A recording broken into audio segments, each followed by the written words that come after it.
Hello fellow reef enthusiasts, my name is Bobby and I am here to give an overview on the Bubble Magnus G5 protein skimmer kindly provided by TB Aquatics. I want to quickly go over my tank setup, go over some pros and cons that I have found with my usage of this protein skimmer, and lastly give you my final thoughts on it. A little bit about the tank.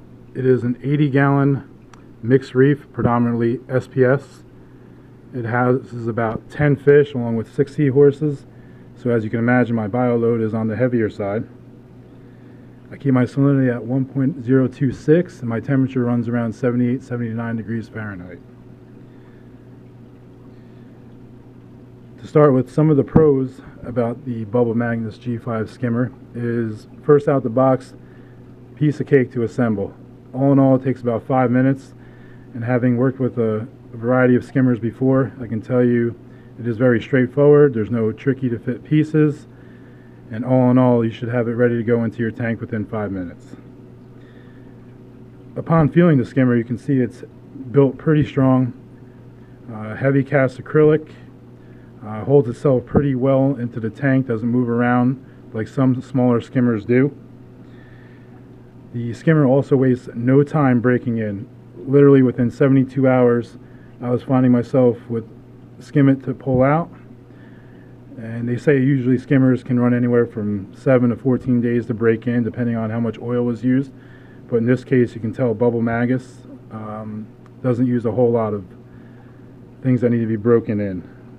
The footprint, as you can see in my sump, I built it to accommodate larger skimmers, but with this guy, it literally takes up maybe a quarter of what I have in my compartment. The official size is 7 by 5.5 inches. And the biggest thing I think with this is setting the water level, which on some skimmers can be a bit of a hassle, but this uses a gear wheel setup, which is new and innovative with protein skimmers. And literally after you put the skimmer into the water, you can have the level lined up in no time. Alright, as far as cons go, if I had to change one thing about this guy, it would be to have a larger collection cup. I find myself emptying this about every 2 to 3 days.